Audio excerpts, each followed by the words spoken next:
Oh, boy howdy. Boy, Woo. Goodness gracious, Jiminy Christmas.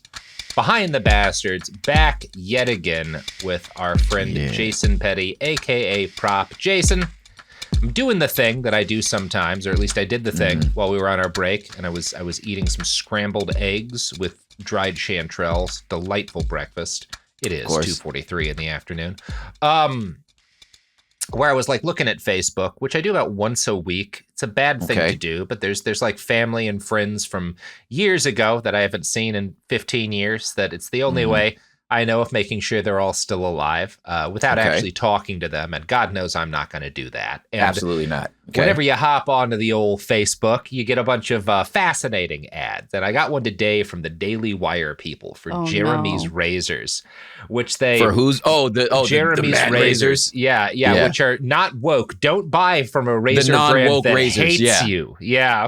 I don't think any razor brand hates me. Don't buy these critical race theory. These are razors are not for women. They're for conservative men.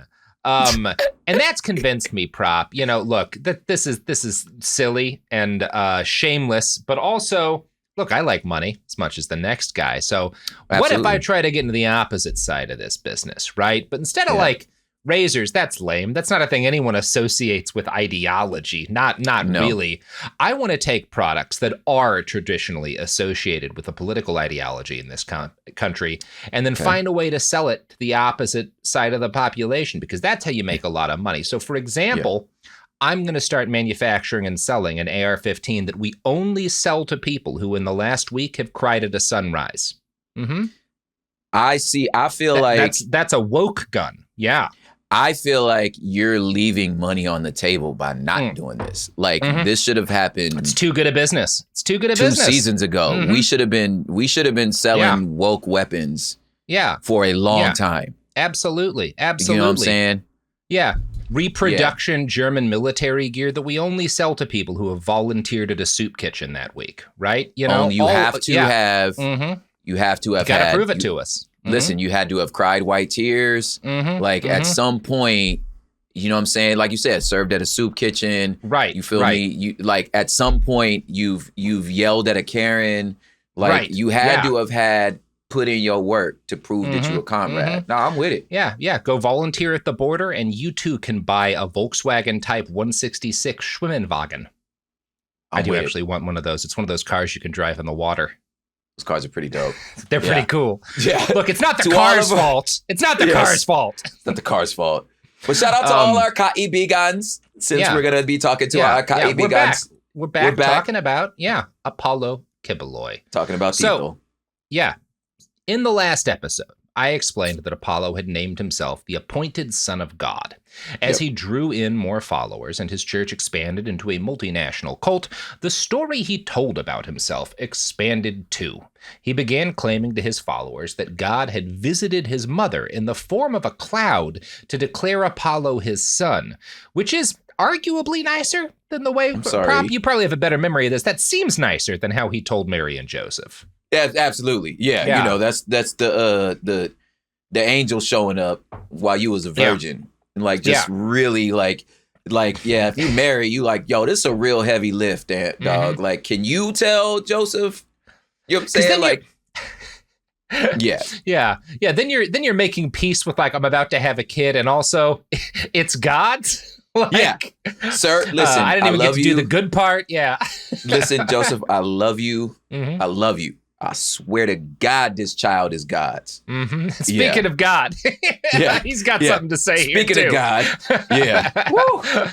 Now, I don't know, cloud, that seems nice, soothing. While Apollo had started his career as just another Pentecostal preacher, when he broke away and declared himself the new son of God, he also declared, and this is classic cult leader form, that all other churches on earth are invalid, fundamentally broken institutions. They're all heretics. Yeah. Now, he's got an interesting reason for this, Prop, which is that every other Christian church on earth is bad because they all embrace the concept of the Trinity. And This is a little wonky. I'm curious for your take on this because I'm not. Talk to me about this. People, so now we've had a lot of wars over this. Yeah, I think so. Yes, in Quiboloy's, yes. Okay. The Trinity denies the oneness of God because it suggests that He as God's Son is somehow separate and less divine than God Himself. Yes. I think that's the point. No, you got making. It. Yeah. That's actually like, so if there are all 4 black people that listen to this show, so TD Jakes, right? TD Jakes is a oneness Pentecostal. I wish y'all could see. Oh yeah, it's a video show. Y'all see how they laugh. Mm-hmm. I just died.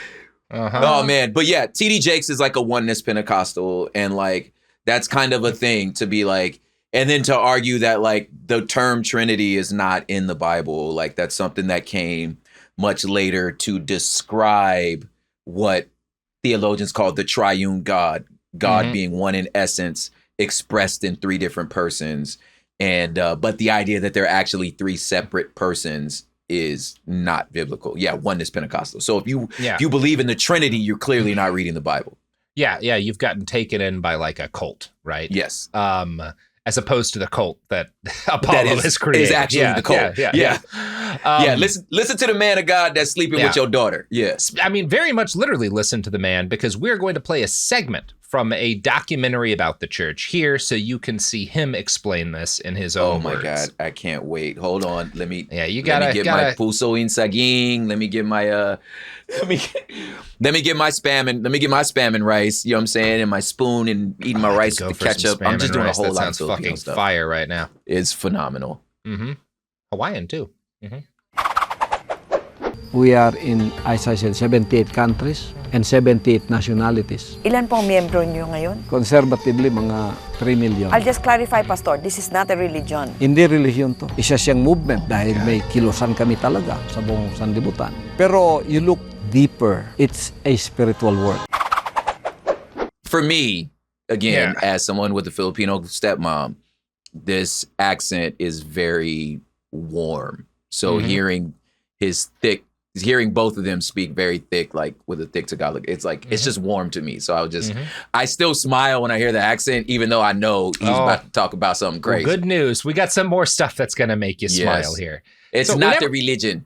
Like, okay. Yeah, I do love that. You get that a lot. That's like a very American thing too. And like, especially like an American Pentecostal thing where like, Christianity is not a religion, right? It's because a relationship. Religions are, So when we talk about these kind of pastor bastards, which is actually, I haven't said it that way before, but that's fun. That's a lot of fun. Did you wait? Was that off the bastards. Head? Yeah, that just hit. I'd written it, but I hadn't realized how fun it was to say. Oh my God, pastor bastards, bro! Pastor bastards. This is you have just created you've just expanded the Behind the Bastards universe, and you have created a subgenre. Pastor bastards. Pastor bastards. You just create. Oh my God! I witnessed history made right now. Yeah, this is a crack has gone down into the center of the earth from that, dude. Maybe I'll do another pastor was just soon. Created. Ooh, I could do Mithra. Yeah, I want to do Mithra. Yeah, no. Yeah. I'm trying to speak. Let's take her down a peg. It's been like 10,000 years. It's time. Yeah. So I always try to find an example of like a pastor bastard talking, right? Preaching, because I you just kind of have to see it. And I think this clip from his one of his all-time hits, this is his White album, a sermon called Soaring as an Eagle in the Dimension of Faith. Come on, fam. That's a title. That gives you an idea of 2 key things. How very American the way he preaches is. Yes. And how focused his sermons are on the subject of Apollo Quiboloy being pretty fucking cool.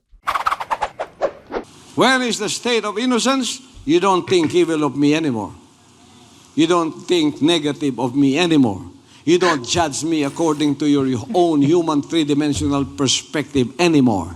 You look at me as you look at yourself. You became spiritual. That's why you look at me spiritually. The way you look at me is the way you are. How many of you think I am the most spiritual person on earth? That is now who you are. Amazing room. That's a good room. Amazing. That's a good room. That is the most Pentecostal. How many percent do you trust me? Those who trusted me and believe in me until now, 100% raise your hands. That's how you are in the sight of the Father. Wow. I love that. What percent? I really Yes, want to drill down on this. Not Y'all- just do you trust me, but let's get some numbers my out God. here. We gotta The quantify. The notes, this guy is playing, I mean, this is Felonious Monk man. level notes. He's playing. Like, this dude. Beautiful. I am, first of all, y'all. Huge fan. Like, huge fan. No notes. But, like, there's some stuff missing here. Like, for some reason, Pentecostals believe because purple is the color of royalty. So when you walk into a lot of black churches, it's going to be purple everywhere, right? The fact that you already, do you notice the color of the Chiron on the bottom? You know what I'm saying? So there's that, right? The white is the holiness. And if you can see in the thing right now, what color that man tie? What color is that man's tie in the cloud? You understand what's happening right now? He playing notes, y'all. Oh, I'm so excited. How do I not know this man? I'm so mad I don't already know this man. I have an unfortunate note on the purple thing, Prop, which is that about a year or so ago, maybe I was on some gas station drugs. Robert. Maybe I Okay. wasn't entirely sober. I was buying sheets for myself. Okay. And I bought what I thought was going to be a very nice, like, dark purple. And to make a long story short, my entire bed has these eucalyptus sheets that I can only describe as the inside of a pimpscape. I actually just replaced them today because there was a hole in them, but Yes. it was like one of those mistakes where it's like, well, I can't return these. And Like, they're this is just a mistake. And are these just the, a terrible are these the mistake. silk Are they ones? silk? Yeah. No, these ones were eucalyptus, Oh, which okay. I Okay. don't buy. Eucalyptus. It ages for Okay. shit. Yeah. Not like If silk you- where it can hold up, you know? If you had silk purple, like your new name. I know. You would have to change you'd have to have a pimp name. Your name is, Small Change Robbie, Small Change Willie from Philly. You know what I'm saying? Yeah, Jason, I would have already been indicted on racketeering. Absolutely. You'd already have a RICO. Had you, yes, there'd be no way I would question all of my interactions with you. Should we- After going to the Portland crib, I would be like, you know what? I'm seeing all this much differently now. Should we Yeah. play the next Yeah. clip? We Okay, should. please. And I Yes. what's Oh. yeah, Sophie, just go. take it. Just take it. How many of you trust me only 50%? Raise your hands. Don't be ashamed. If you trust me 50% only, that is who you are. You cannot trust yourself. Your trust is only 50% to yourself. And the 50% you cannot trust yourself. So, the ownership of you is 50% to God and 50% to the devil. That cannot be because there is no fellowship between light and darkness. Either God owns all In of darkness. you, Yep, already knew where he was going. or the devil owns all of you. There should be no Oh, that's a partnership. good preacher voice right there. If it is 50-50, that He is preaching. partnership between God and the devil. 50% is Nope. mine, 50% is yours. Let us profit sharing. No profit sharing in the ownership of the universe Not in the kingdom. and in humanity. Either the devil owns all of That's you, right. and then comes the true owner and claims that's a ownership preacher voice. 100%. That's all a- oh. of you or none at all. That's why I'm here to claim you. He's not bad at what he does. He's No, not he bad doing at it. what he does. He doing it. Listen, where What he light does is, is darkness bad, but he's cannot not bad abide. at what he does. Yeah. Yes, where light is, darkness cannot abide. Either you belong to Jesus or your soul belong to Satan. So if you trust me, man, boy, and he keeps saying it's in the spirit. Yeah. It's in the spirit. It's Bro, in the spirit. Listen, like there's a running joke about like Merce talks about it too, like with underground rappers, how everything is like lyrically So I'm like, I'm going to lyrically murder your mom. Like, so if you just throw lyrically in front of it, it's fine. It's like doing it in Roblox. Yeah, right? Exactly. Lyrically. The feds can't crack that one. Exactly. So I was like, what do you mean lyrically? I murdered your daughter lyrically, right? So for him to be like, it's in the spirit. It's in the spirit. It's like, if whatever you trust in the spirit is who you are on earth as it is in heaven. Boy, he cooking. That man is cooking. He's and them just being like, yes, amen. Like, yeah. That's a professional. You got to give him that. He doing it. And then you shouldn't give him much because again, pedophile. But he knows what he's doing when he gets up on a fucking pulpit. Yeah. He is. Now that he's been arrested, Sophie, do you think we could buy that room, like his compound, and just kind of move the podcast over to the Philippines? Broadcast from Mount Apo, maybe slowly start a cult. Does it come with the outfit? The fit's got to come with it. I feel like there's a decent. I feel like it's probably pretty affordable to get stuff tailored in the Philippines. A TBN in the Philippines, Would you wear the outfit? I don't think I'd have a choice in that room. Well, that's a room you wear a white suit in. You have to wear a white suit. Like, there. I'm not opposed. We'll have to reach out to the menswear guy, but I kind of think that's a pretty good fit. Like, he's not a bad fitting suit. Yeah.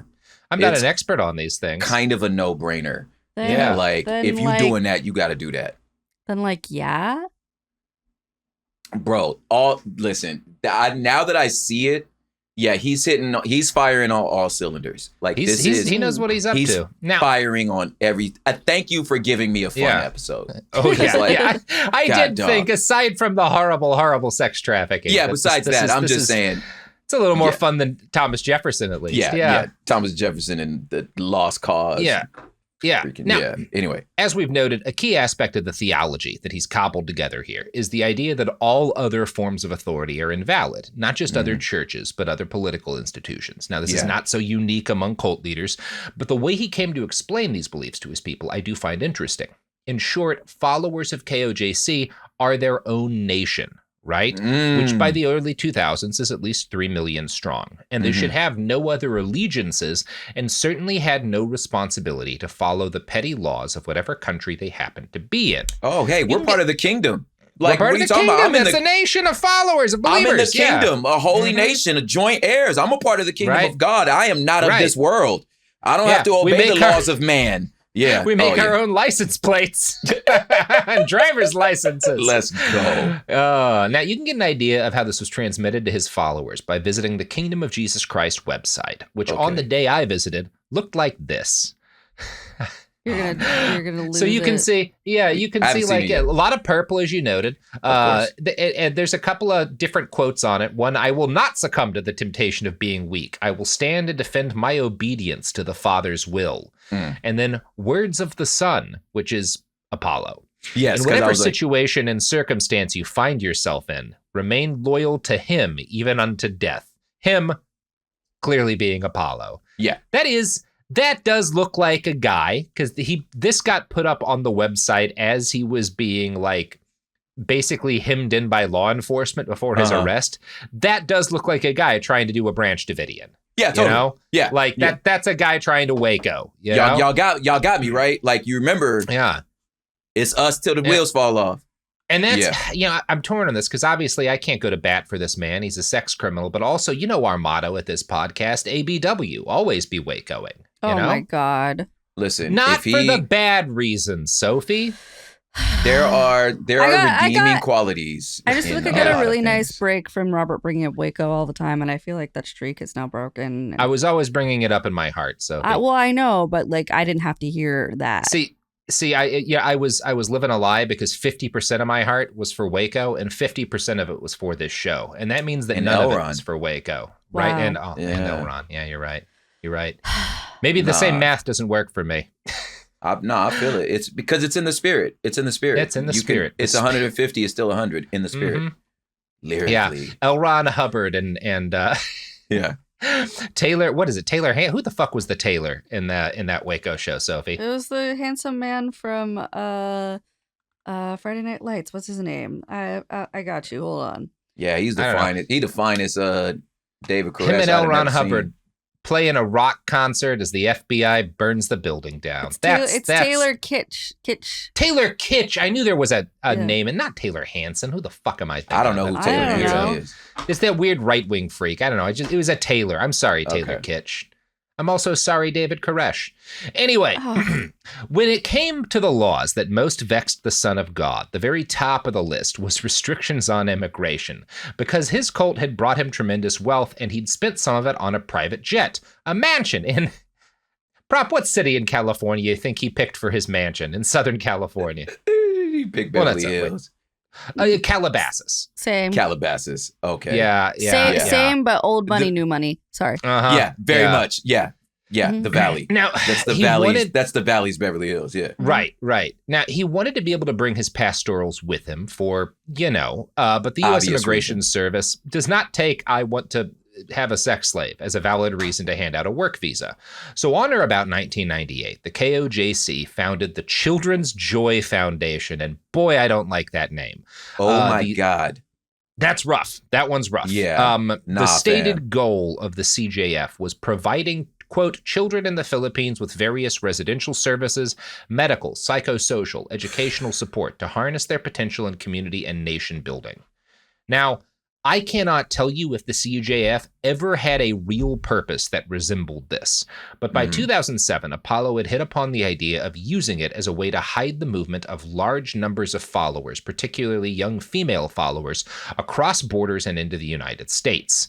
CJF was registered as a nonprofit 501c3 in the state of California with an office in Glendale, and he began bringing in workers from the Philippines. A federal indictment alleges that these workers spent long hours illegally soliciting money for KOJC outside of businesses across the United States. KOJC administrators also imposed mandatory daily cash solicitation quotas on such KOJC workers. At the direction of KOJC administrators, the KOJC workers represented to the public that donated money would be used by CJF to help impoverished children, when in fact the money directly financed KOJC operations and the lavish lifestyle of KOJC leaders, in particular Apollo. So these were large numbers of followers brought to the U.S. from the Philippines who would stand outside of businesses and shops and ask for money for poor kids in the Philippines. Like photos of suffering children, information about how much your money could help them. And all of that money was being used either to just like pay for these mansions or literally to directly pay for the system by which he imported young women and girls in order to molest them. Like that was paid for by these donations to help poor kids in the Philippines. That's what the CJF was. Yeah. God, that. Yeah. It's hideous. Oh, God. To get these non-immigrant visas, Apollo's top lieutenants who managed the scheme falsified visa applications to claim that the workers were needed to help run concerts. In order to keep their workers legal once they entered the country, they next obtained student visas and forced them to attend minimal course loads at local colleges in order to maintain their status. According to the indictment, these students would attend college 1 day per week and then spend the remainder of their week soliciting for church funds. So, hey, at least they get a little bit of an education. Yeah, man. You be a nurse like Tita Rose, but like... Yeah. It's going to take you a while to get your nursing degree on 1 day a week. Yeah. Dang, man. Speaking of a nursing degree, if you just want to become a nurse, buy any of the products and services that support our podcast, and you will be hired. You can learn on the job, most of that kind of stuff. Like setting an IV, easy. Yeah. No problem. Surgical aid, assistant, fine. Right? No problem at all. All kind of stuff that you learn on the job. Just figure it out, right? The truth is some stuff you just can't learn in the classroom. Like you have to do it. Like what medicine does. Yeah. Just try it, Listen. That's what I do, is I just buy medicine, give it to people, see how it works. Doctors they're detectives. They're detectives. They're not scientists. Exactly. They're detectives. How many Tylenol can you put in a person's cake, and what does it do to them, right? These are all questions that medical science has answered thanks to me. Yep. For myself. Anyway, here's ads. I did just have a nice Tylenol cake, Prop. Yeah, man. A lot of people don't know this. Are you now Busog? That means full. Probably. That means full in Tagalog. Yeah. I'm full. And, the man doesn't want you to know this. The woke liberal media won't tell you this. But the more, if you eat enough Tylenol, you become superhuman. It's like eating a bunch of those Zyn pouches, right? When you mix enough nicotine and Tylenol, then you gain the ability to see through the matrix, which I have done. And all it took was vomiting up blood a couple of months in a row. I figured that. What is that new, it's like the new, the little chew pouches that come in little white pouches that you put in your jaw. Look like little gum cheek lays. Yeah, that's like the Zins, right? Is that what they call Zins? Yeah, I think that's what that be. Yeah, I was like, man, y'all love them.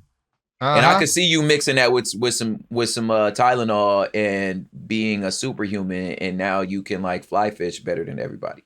Right, yeah. Fly fishing seems like the thing you'd gain the ability to do for that. Sure. Yep. He's not fly fishing, Prop. No, or he's if not. he is, I'm not really interested in it. He is sex trafficking. He is being disgusting. Yeah. So, if the whole go to college one day a week and then solicit funds for the KOJC was too complex or expensive, there was another way to allow his followers to stay in the U.S. as long as he needed them, which was to fuck with who they were married to, right? Apollo would simply order followers to marry, because he's got churches now in Southern California, he would order his U.S. followers sometimes to divorce their existing spouses and then to marry a Filipino follower so they could immigrate to the country under a marriage visa. One of his chief lieutenants, Duenas, was responsible for organizing divorces for the followers selected for this duty who happened to be married already. Now, setting up, that's fucked up. If your pastor calls you into the office and say, hey, son, I think the Lord has given me time to split a vision. I don't think this is working out. Yeah, I think the Lord wants you to marry her. And I don't think that woman is the one that God chose for you. That is not your Ruth. You are not his Boaz. You know what I'm saying? Like, oh, word? Okay. Yeah. I thought we wasn't supposed to divorce. Didn't Jesus say we wasn't supposed to divorce? Yeah, but not if the pastor needs more money, right? Yes, That's in there. One of the translations. King James just missed it, but one of the earlier translations nailed it. Is God still speaking? The Lord spoke in the past, and he's still speaking now. He's speaking through his prophet now. And he's telling you to divorce. One of the Dead Sea Scrolls is just about 501c3s. I'm telling you, man.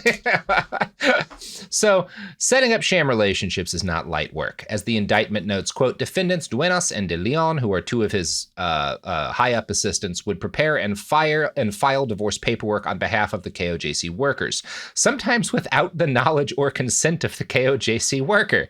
In order to manufacture the appearance of legitimacy for the fraudulent marriages, defendant Duenas would possess ATM cards to show immigration authorities that KOJC workers in the fraudulent marriages had joint banking accounts, and defendants, two of the other defendants, would possess male and female wedding rings for KOJC workers to use during fraudulent marriage ceremonies. They only bought two. This is such a bargain bin human trafficking operation. Look, we only need 2 rings. We're going to pass these fuckers around. Yeah, hey. Who got the rings today? Hey, you don't even have to buy good ones. There's no law about that. He's like, hey, Hobie, can you stop by the crib, bring them rings over? We got to go pretend like we got married today. Okay, you think word. Customs has a bunch of ring experts? Hey, Phil, I don't think this is a very nice ring. Hey, Phil, have we seen this ring before? Where are you guys getting the same ring, man? It's so crazy. Like the 7th person came here with this ring. This must be a popular one. Shit, maybe I should get this Philippines, one. Man, I guess they're cheap in the Philippines. They love that one, huh? Yeah. Yeah. Now, from what I can tell based on the indictment, the followers brought into the United States were again mixed between those who existed purely to bring in money for the church and pastorals meant to service Apollo and some other members of the high brass of the cult on night duty. It is unclear to me if any of the girls he used in this role had been pastorals back in the Philippines. Extant information does suggest he largely recruited unaware female victims ranging in age from 12 to 25 by telling them they'd get a visa to live and work in the United States if they agreed to work as his personal assistants. Once they were stateside, their passports and money were taken away from them, their communication was monitored, and they were used as sex slaves for the Son of God. If they resisted, he threatened to have his most loyal followers beat them, or he would promise them eternal damnation. The indictment notes that Pastorals who performed their duties to include night duty to the satisfaction of the defendant Quiboloy and other KOJC administrators were rewarded by defendant Quiboloy and other KOJC administrators with privileges, including trips to tourist destinations like Disneyland, flights in private jets, use of cell phones, and yearly monetary payments referred to as honorariums by administrators. Honorariums. Yep. Disneyland.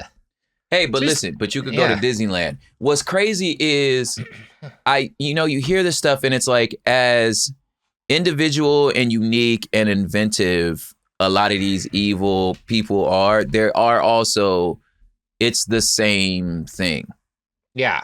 Like I'm just like, oh, this is the same old hustle. Like, it's the same hustle. It's like, I can promise you a better life in America if you just come and work for me. And then once you get here, it's a disaster. And if you don't work for me, you go into hell. Like, how you could drop that plot into every other country, India, everywhere. And it's like, it just sucks, man. Just preying on the poor who are desiring to make a better life. Yeah. Yeah. And at the end of the day, you're just horny. Yeah. Yeah. I hate how regular that is. I think it's the point I'm making. This is always the case, right? Like, these are never, L. Ron Hubbard being an exception. There's never anything like, really, when you get down to it, it is like it's always the most venal, gross version of it, right? They are all like Jeffrey Epstein, this man who, clothed himself in this, like, I'm this big donor to different sites. I hang out with all of these brilliant men. I'm one of these members of our, like, our intelligentsia, really thinking about the future. And it's like, no, you're just a sex criminal, just a sex tourist who wanted the tourism to come to him, and that's all this guy is, despite dressing up, as the fucking son of God, right? Yeah. And, to kind of make that point, female victims were ordered never to speak of night duty. Any attempt to leave or avoid service was met with violence. Apollo took to beating his pastorals if he caught them communicating with other men, a behavior he sometimes defined as innocent conversation. This, he claimed, was adultery and thus a sin. In 2002, we know that Quiboloy had sex with one victim, KF, who was 15 years old. In 2005, he had sex with another victim, KA, when she was 17, and asked specifically beforehand if she was a virgin. At times, he provided his victims with lingerie to wear or lotion to put on his body. He would explain to his pastorals, all of whom had come to him through his church, one way or the other, that it was God's will they perform night duty and that the Father is happy over what the Son is doing.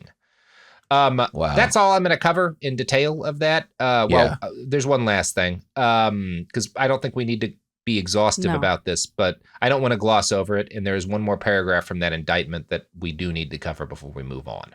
Yeah. In or about 2009, defendant Salinas told victim R.E. that if victim R.E. was afraid to go near defendant Quiboloy, then victim R.E. had the devil in her. In or about 2011, defendant Quiboloy had sex with the victim K.P. when she was approximately 14 years old. In or about 2014, defendant Dan, who's one of the administrators, directed victim R.E. to purchase erectile dysfunction medication for defendant Quiboloy. Okay, that's probably enough. Yeah. That's just want to make sure people know what he did. Yeah, he's disgusting, and that's horrific. And probably enough of that. So, now the big difference, we've talked about Epstein a lot. He's alive. It's too bad. But he's no, Sophie, you're going to be happy about where this goes. I think this ends well. This ends pretty well, Yeah. Now, when it comes to the difference between this guy and Epstein, because I don't get a feeling the scale is actually all that different. These guys may have been like very similar numbers of, I think Epstein, maybe he did it for, although I don't know, these guys are actually kind of active similar periods of time. So Quiboloy probably was working a little longer than Jeffrey was. One of the big differences would be that Epstein seems to have used the girls he trafficked in order to broker favors and money. maybe Apollo did that, but we don't have evidence that he did, at least in this country, right? Again, he's pretty tied in with like Duterte's sect in the Philippines, so maybe there is a lot more of that going. There's allegations of it. Yeah, it's just more will come out about this guy, right? Yeah. Like that is kind of the thing. We just don't really know.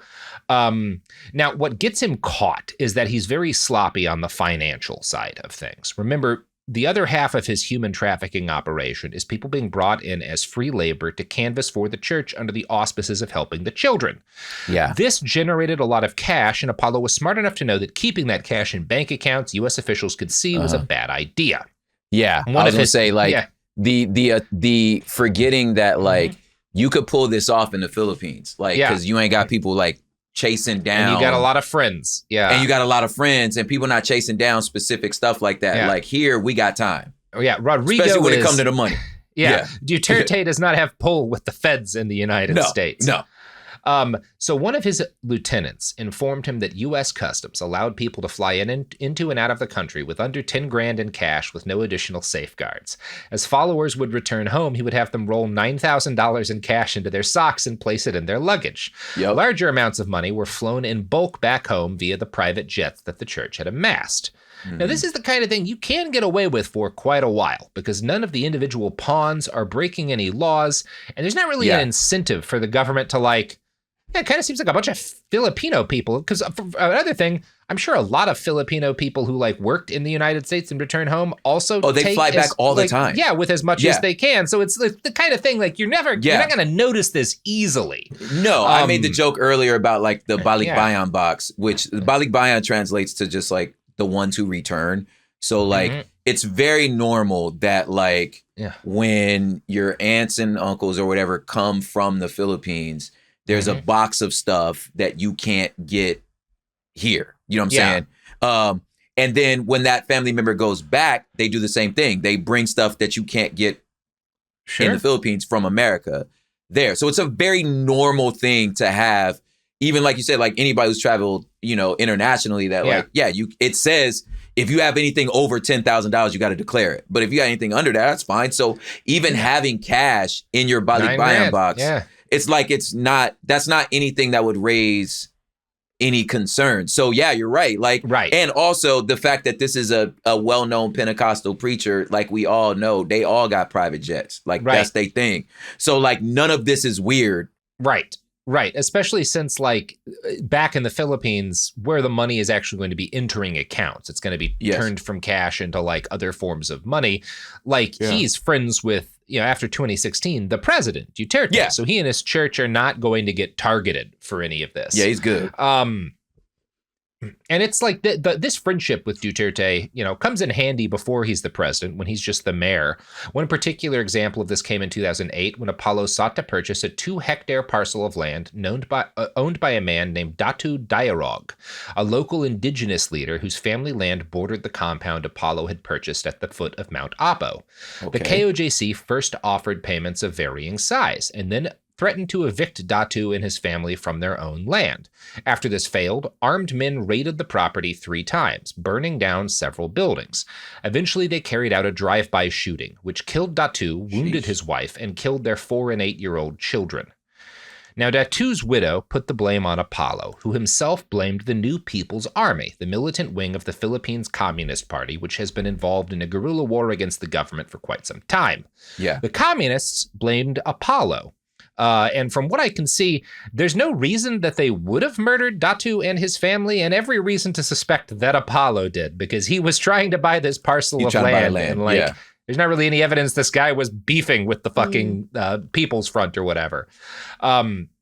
Since this all happened on the outskirts of Davao City while Duterte was mayor, it's not hard to see why people suspect he played a hand in ensuring no proper investigation was ever concluded into the matter. If this is true, Apollo had a chance to pay his friend back with interest a few years later. In 2016, when Duterte announced his run for president, Apollo was one of the first men to back his candidacy, urging his followers to vote Duterte and putting quite a lot of money behind his campaign. Now, Duterte, being a mobster, did not forget this. When he won the election, Apollo's home was the first one he visited in person. The two ate together to celebrate the coming of this new regime. And for a few years, Apollo Quiboloy could rest easy knowing that nothing he did would bring legal consequences to him or his church, so long as Rodrigo held power. And that is going to lead us into some ads, Prop, because that's who holds power here at our podcast, is the sponsors of this motherfucking show. Oh, and we're back. Oof. So, in the U.S., during the Duterte years, the legal climate grew markedly less friendly to the KOJC. In 2015, one of Apollo's followers in Hawaii had fled a church compound and reported to the authorities that they had been trafficked, beaten, and forced to have sex with Quiboloy. This person claimed to have been forced into a re-education camp, which she described as a concentration camp, where they shaved her head and tortured her when she decided to leave. And I really would like to know more about this concentration camp. He was apparently operating in Hawaii. That is bonkers. Yeah. I did not know. That would be good to get some additional context on. Yeah, somebody tell me more about that. Yeah. As is often the case, it was her word against his and the church's. And the church claimed in return that she was only attacking Apollo because she had gotten kicked out for molesting a minor, right? So they're like, no, she's the pedophile, right? Local prosecutors looked into the issue. They attempted to make a case, but they gave it up in 2019. However, the FBI had gotten tipped on to Apollo at this point, and I'm not precisely sure what it was that got them on, if it was just that case, that local case that got dropped, or what. But in 2018, they raided one of the cult's private jets before it could take off from California to Manila. They caught Apollo and one of his female aides with $300,000 in cash and rifle parts. So Apollo gets taken into custody. Rifle parts, yeah. Wow, okay. Apollo gets, that's an ITAR violation. Right there. So Apollo gets taken briefly into custody, but his assistant pled responsibility for the money and gun parts. So she's like, hey, look, it was mine. Right. And once they've done that, you're kind of fucked unless you have proof that they were lying. Right. So he gets let go and he takes a private flight back home to the Philippines and is like, guess I can't go to the U.S. no more. Well, I gotta lay low for a little bit, guys. I'm not going to get Epstein the way he got Epstein. Yeah. Like, I watch the news too. No. That's all I need to see. So at this point in the U.S., a local and a federal investigation had both failed to bring Apollo down. But he was, again, smart enough to know that, I just can't travel freely anymore. So I'm going to stick to my compound near Mount Apo. So while he's doing that, continuing to preach, living it up, in 2020 and 2021, the FBI finally filed an indictment against Apollo and several of his chief lieutenants. And that's what I've been quoting from several times in these episodes. Now, there are raids on several church properties in the United States, but so long as Apollo remained in the Philippines, he could count on the protection of his allies in the government. He even had the church flex its muscles to get a Filipino prosecutor to charge the Hawaii News Now, who reported on the case with criminal libel in the Philippines. Jesus Christ. I think they're probably going to be okay on those charges now, but thank God. Yeah. Sure, they were sweating them. They're like, wait. Yeah, there's a lot of Filipinos in Hawaii too, so I can see how he's got homies over there.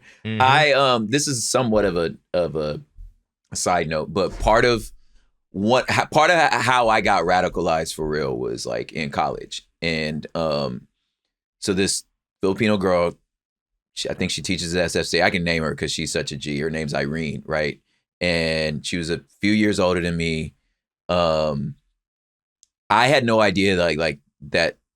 The type of guerrilla warfare, freedom fighters, that the way that was how it was like they was really about it in the Philippines.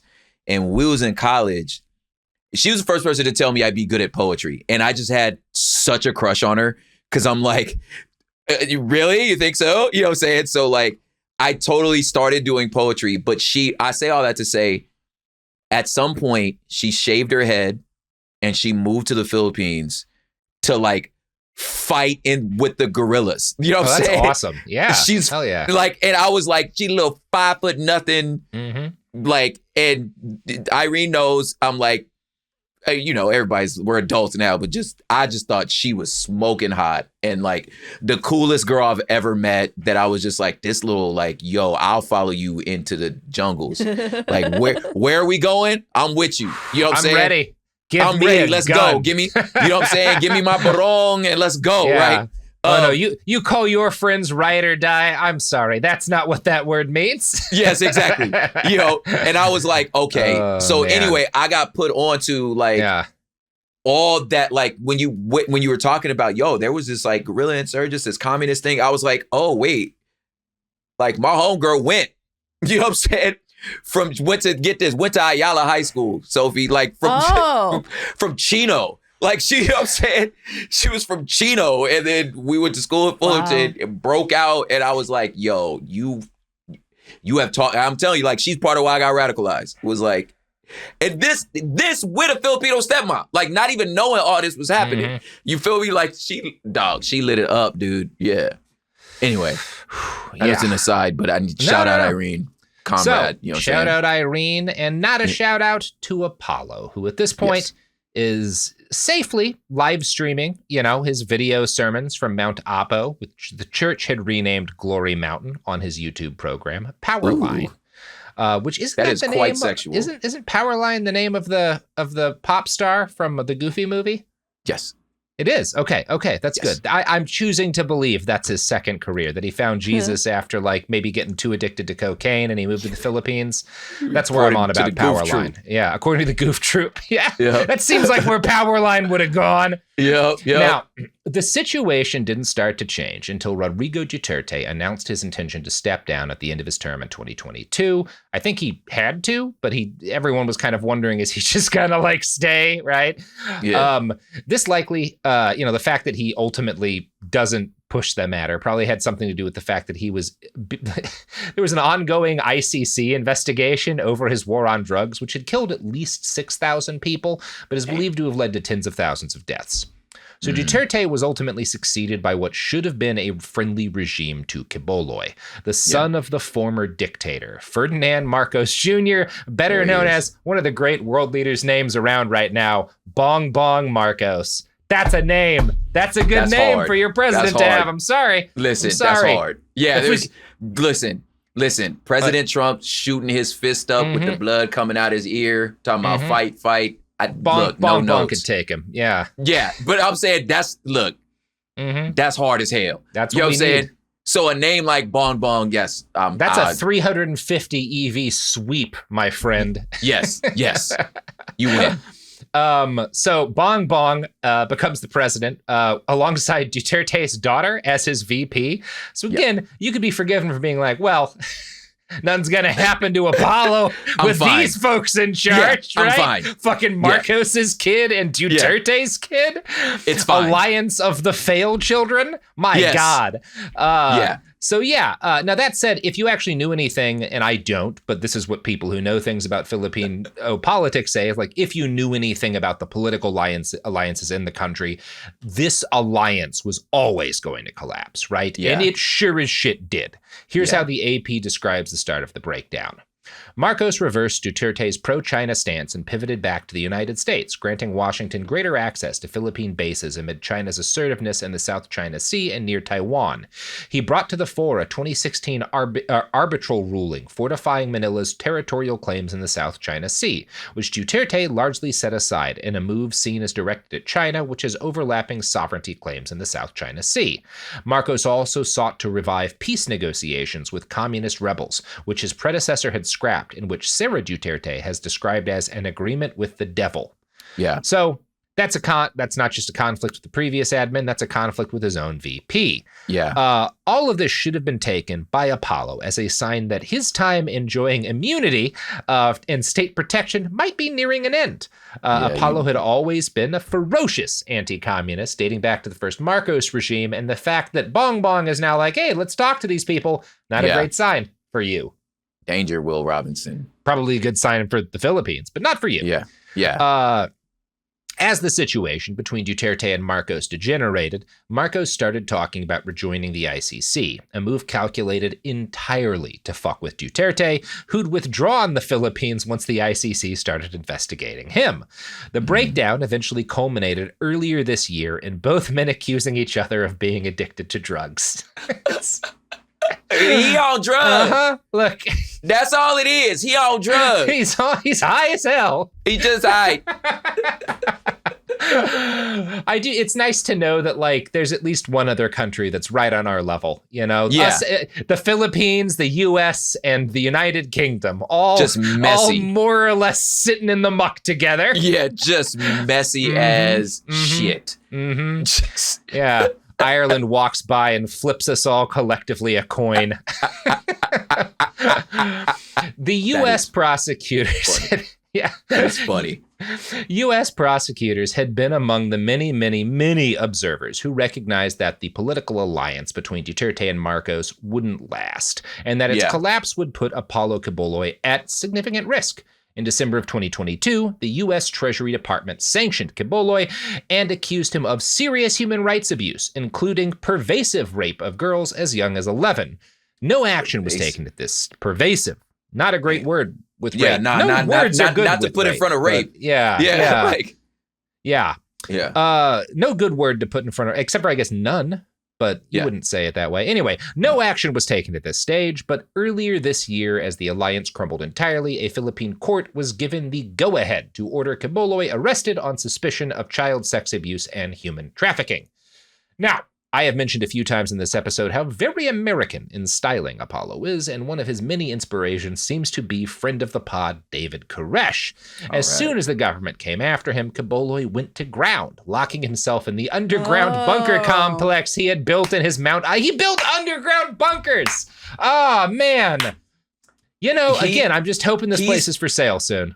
He is, when I tell you, like, late 90s, early 2000, like, speaking of Powerline, Pentecostal, like, what's the word I'm looking for? The name it and claim it guys. Like, why can't I think of the name of what they was? Prosperity. Oh, prosperity gospel guys. Yeah, very much prosperity gospel. And you remember, they was into selling the Y2K stuff. Sure. They were selling bunk. I'm like, you are hitting every note. You know what I'm saying? Oh, you got a bunker in the Philippines? Bro, like, you've been taking notes. You are hiding in tunnels. Yes. Beautiful. Wow. So as he hid in his tunnels, he told his followers the devil had orchestrated all of his problems. A write-up by NBC News describes what happened next. About 2,000 Philippine police officers surrounded the property. They were backed up by hundreds of soldiers as riots erupted among congregants who rallied to defend their leader. According to local media, more than 600 police officers were injured in violent clashes with church members who protested Quiboloy's innocence. One member died of a heart attack during the initial raid. Wow. Police said they would not leave the compound without Quiboloy, who said he would not be caught alive. For days, the standoff raged as Lolo. You gotta chill, Lolo. He's about to. For days, the standoff raged as KOJC followers lined the streets to act as human barricades to keep the police out. For their part, Filipino authorities were unable to locate Quiboloy in any of the main buildings of the compound and had to resort to the use of ground-penetrating radar, with which they eventually found his heartbeat. Ground penetrating radar. That's radar scary to as catch hell. His ass. It's like they it's found all good. His heartbeat underground. Listen. Just when it ain't safe in these streets, my dog. Man, like that is hilarious. You got all these armed SWAT dudes, and one nerd in the back is like, "Hey, guys, relax. Yeah, go get some coffee. We'll find him right now. His heart.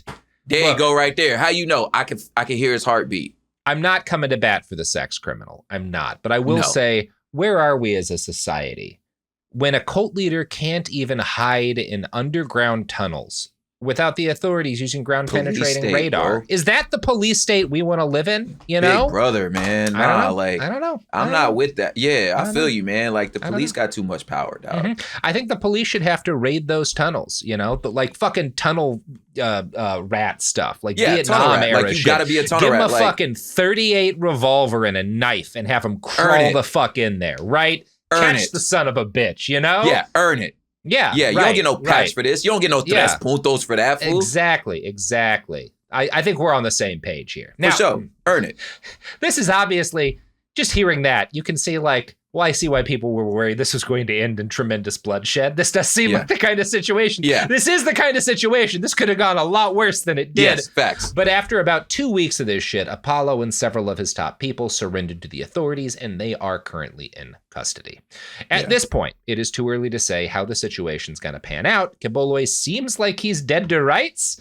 After his prosecution in his home country, he should be extradited to the United States, which has more than enough dirt to put him away forever if the Philippines does not. That said, we're talking about a connected man in a country with a lot of corruption. Duterte's daughter, the VP, has been publicly attacking Bongbong's administration, which she's a part of, over Apollo's arrest. It's not impossible that he fucking makes something happen here, right? That he skates in the Philippines, at least. Yeah. I don't think that's likely. I think he's probably fucked. But, you know, I've been wrong before. So I'm not going to say definitely, you know, keep an eye on this bad boy.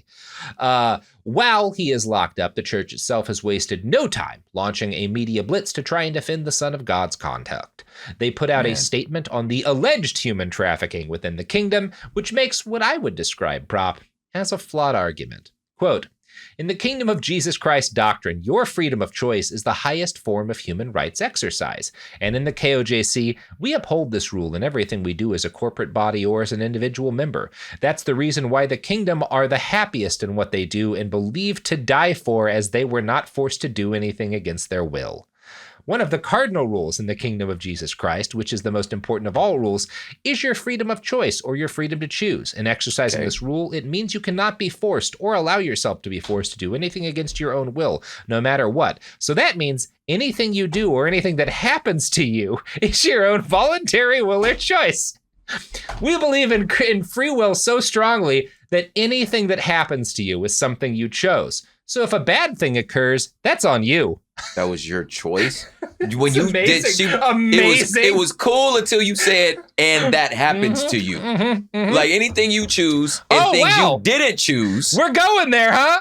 Yeah, like, wait, what? Like, yeah, totally. Like, did you hear what you being just alive, said, right? you accept it's your fault if I fuck with you, you know? Yeah, I mean, that's your choice.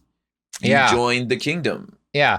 Now, I don't think I'm not an expert on the law in the Philippines, right? I'm going to tell you that right now, Prop. I will say I don't think that's holding up at a U.S. court.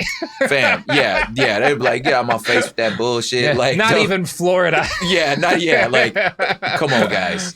I do hope that Apollo takes some comfort from the fact that while his own legal situation might be dire, he at least has friends. And, you know, Prop, that's really what it's all about. Is, right? You know, How many of us have we're all them? going to have ups and downs, right? Having friends is really what matters in your time of need. And I want to read to you a very funny quote from an April 3rd, 2022 article by The Inquirer. Okay. Duterte it's a Philippines paper. Oh, word. Duterte yesterday said that he offered to be the administrator of the KOJC properties to unburden his friend of its day-to-day operations.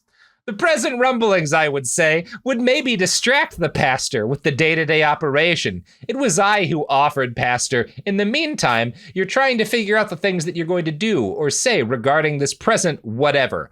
I will run things for now, Duterte said during an interview with bloggers. Duterte, however, specifically requested that he be left out of the financial side of the group's operation. Let me focus on the properties to see to it that it's preserved well for the congregation. Hey, man, I'd love to take this off your hands, bro. Like, don't even worry about it. You got so much on your plate, homie. I'll handle that. Y'all can still do the money thing. I'll just handle. It's such gangster shit. Here's the last two sentences of that quote. I love it. Duterte also explained that he was chosen by Quiboloy because of their friendship. Why me? Because I'm his friend, he said. Duterte said he used to have his firearms serviced by a guy who was living behind the church of Quiboloy in the city's slum area. That's how he says they met. I was having all my guns worked on, met this guy in the slums. Anyway, I should take the buildings. Hearing that last statement makes me more be like, oh no, you're not getting away with this. You gonna stay in jail. You are fucked. There's nothing you can pull. If he was like, hey bro, fucking don't worry about it. buzzards are picking at you, bro. They done already divided your estate among the homies. That is not a good sign. Yeah, nah, my bro, friend. you staying in jail, homie. They putting you up under the jail, dog. If he talking about, hey man, hey look, don't worry about it. I'll take care of your property. I got your back. I'll keep an eye on this stuff. No, hey, you're definitely gonna get out. You won't be in prison forever, for sure. Hey, I'll bro. hold this for you. Hey, homie, you listen. Somebody look. When you go to jail, Robert, for all the crimes you have said on this podcast, you call them crimes. I call them crimes too. But yeah, I'm just saying when you do, and if somebody says you're doing 15 years, Robert, don't worry about it. I'll take care of your wife. That's she's not your wife no more. That's whoever right. this. That's right. This is a fictitious wife. But you know, Prop, they are my tunnels beneath my house, and I'm going to tell you one thing: I'm not leaving just because some cops have radar. Prop, I got gas masks. I got air filters. I'm staying in the tunnels. Never leave the tunnels. I am absolutely figuring out how to get my entire family to your house when this goes down. And I feel like lots of tunnels. We'll be fine. Honestly, Prop, more tunnels than the city says I'm allowed to dig under my house. Could be a problem when that quake hits. This might not be a great place to have tunnels, Maybe not. Yeah, actually, maybe not. Think about maybe it. not. Yeah. That's where faith comes into the picture, my friend. That's where faith comes into the picture. Hopefully you are also chosen by God and saw the cloud by day. The we Lord will spoke learn through the when cloud. the quake hits. I didn't get to mention that too. Like the another note he's hitting is, when Moses went to the top of the mountain to get the 10 Commandments, he went into the cloud. And that's where God spoke. Okay. So when he came down from the cloud and he saw the rest of the children of Israel partying with the golden calf, this is all right. This, yeah. Yeah. So I he keep came one out of those of in the cloud. my yard. Yeah. Yeah, totally. So like that. So I forgot that I was going to mention that. Like, yeah, he's hitting all the notes. He's basically saying, take every Sunday school lesson you learned about when God spoke and that all those things happened to me. Yeah. Well, Prop, got any pluggables to plug? Yeah. So if you're in LA, the Park's Finest is a Filipino barbecue spot. I just figured at least enjoy.